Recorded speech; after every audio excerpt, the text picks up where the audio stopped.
सुन तो निकाले बोरी ला नहीं निकाले हो जी। नहीं निकालो का करत रहे अरे मार मत मार मत कर था बड़ा गड़बड़ है।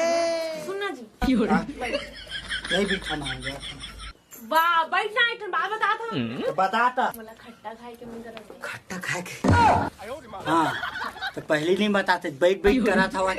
पूछला बढ़िया से बताऊंगी कि कहाँ तरफ तब बैठ में नहीं करे सोच से बता पड़ी पहली मस्त बता रही थी तुम तीन कुछ कहीं धरात नानते तोर पर मोर पर खाए के ता तो जाना भी लेके आवे अभी हाँ शाम के जाऊँ लाऊं हाँ ठीक है ना खट्टा खा के मन करत थे सुन अतः ना ज्यादा गरू उरू वाले काम ना मत करबे हल्का हल्का हवा ना तेन काम ला करबे ठीक है हाँ तो मैं कब बोलत रहे हूँ थोड़ा लकड़ी भीतर दे तेन का हाथ रहे